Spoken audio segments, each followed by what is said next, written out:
In the SEC, big one. Number 22, Kentucky at number 13, Auburn. We disagree with those rankings for Auburn. Eli has Auburn as a top 5 team in college basketball, right on at number 22 with Kentucky. This one, a 6 p.m. Eastern time tip-off Saturday on ESPN. Haslametrics makes Auburn a 9-point favorite with an over-under of 163. That's a big number, isn't it?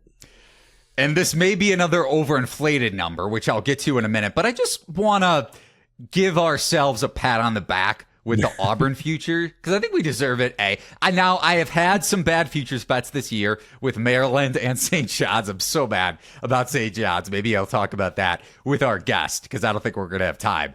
But Auburn, you go back to the South Carolina win on Valentine's Day, a 40-point win over the 11th ranked South Carolina Gamecocks. Now, we could have the conversation that South Carolina was overranked or overvalued in the AP Top 25, and college basketball voters, for the most part, have no idea what they're doing compared to bettors. That's just a fact when you look at the market, because Auburn closed as an 11.5-point favorite against the 11th ranked team in the country. Like, what do you think, Steven, if a college basketball writer, an old college basketball writer, maybe not as old as some of the baseball voters, but still, they're pretty old. Not as old as Leonard Hamilton, but still like, what, late 50s, early 60s? What do you think they would have made the line for the Auburn-South Carolina game? Like Auburn -4? Yeah, I mean, pick them on a neutral probably. Right. That's a great point. So Auburn 40-point win over South Carolina. That was the largest win over, this is crazy, man. I know the UNC Syracuse number might have stood out to you, but the largest win over a top 15, AP top 15 team since Villanova trucked Oklahoma in the 2016 Final Four. I think they won that game by 40-plus points, too. That was Jay Wright's second national championship team when Jalen Brunson won Player of the Year. Man, has he been good for the Knicks. I'm only a Brunson stan just because he went to high school, a little bit younger than me, but still went to high school together. That's my claim to fame, I guess. Buddy Hield was on that Oklahoma team. Auburn scored 1.47 points per possession, the 5th most points per possession in an SEC conference game in the last 15 years.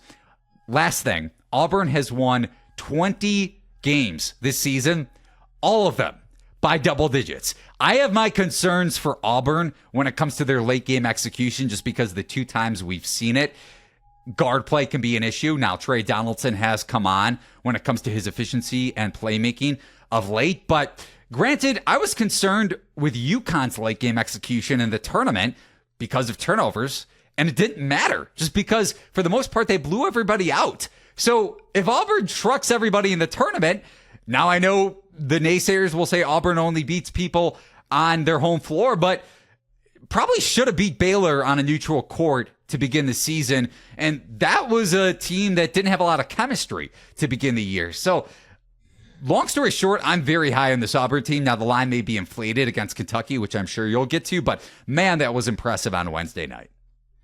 I couldn't agree with you more. I'm very excited for our Auburn futures, but I might be taking Kentucky to cover the spread here. So keep an eye on the Discord. It was only one game, but we've been harping on we need to see better defense from Kentucky. Against Ole Miss, it was better. That was a top 40 offense in Ole Miss and top 5 in the SEC in 3-point shooting. And the Rebels only shot 37% overall and 22% from 3. And of course, a major hat tip to Onyenso for his 10 blocks at Rupp Arena. That was fantastic. And at least on paper, this at least appears to be a good matchup, believe it or not, for the Kentucky defense against the Auburn offense. The Tigers offense has negatively regressed overall in SEC play, despite that fantastic performance the other night. Top 16 overall in adjusted offensive efficiency, but they're only 5th among SEC teams in conference play right now in offensive efficiency. And we've talked about Kentucky's poor 3-point defense. Auburn 218th in 3-point field goal percentage, 9th in SEC play. Not sure Auburn's the team that can take advantage of Kentucky's perimeter defensive issues. Most of Auburn's damage offensively comes inside the arc on 2-point field goal attempts. They're top 35 in 2-point field goal percentage offensively. Kentucky matches Auburn's SEC rank in that category. They're both top 3 on 2-point field goals inside the arc. So let's go a little further. Auburn's best field goal percentage comes on near proximity attempts. Top 15 rate in the country on those attempts. Top 65 in near proximity field goal percentage. UK is also top 70 in near proximity field goal percentage defense. So it's good on good there. And Kentucky also has a size advantage. They have bigger guards than Auburn does. So I think the bigs for Kentucky can maybe do enough with Janai Broome to at least quiet him a little. And 9's a lot here. I mean, 9 to me is a lot here, both with the matchup on paper and what Auburn does well, what Kentucky does well, and also just the size of the players on the court too. It's going to be really, really interesting to see where the line opens up because to your point with Auburn's offense, especially in the half court, transition is a different story, which I want to hit on, but they shot 9, or if you look at their bigs in particular, the 4 and the 5 between Broome and Jalen Williams. Now, Jalen Williams does rank 4th in SEC play in 3-point percentage, which is wild to think coming into the year. I did not think he would be that efficient. I don't think anybody did, even though I was high on Auburn. But Broome, the efficiency has improved from both deep and the line, but those two aren't going to combine for 9 of 12 from behind the arc on your average night. They did that against South Carolina. That's probably not going to happen in this matchup. So I am a little bit concerned about Auburn's half-court offense, which I think you are too. And then if Auburn, because, I mean, they've been dominant at home, haven't lost this year, like UConn, which we touched on in the UConn-Marquette matchup. If Auburn does what they do at home, which is get out in transition, that is where Kentucky is piss poor bad.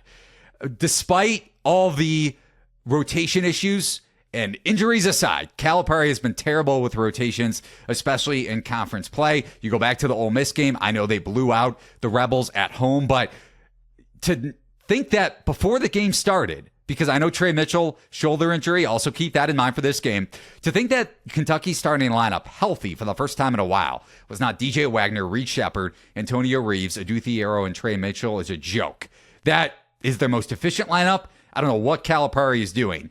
But if we see any other lineup, if Trey Mitchell is healthy somehow, miraculously, and starts or plays in this game off the bench, Auburn will probably have its way in transition if Kentucky is inefficient in the half court. And Kentucky's transition defense is bad in league play. I think second worst when it comes to fast break points per game allowed. So I'm really concerned about Kentucky's defense, even though they bounce back 20 combined blocks and steals against Ole Miss. A lot different when you play a team that is you can keep in the half court versus Auburn that is explosive at home in transition.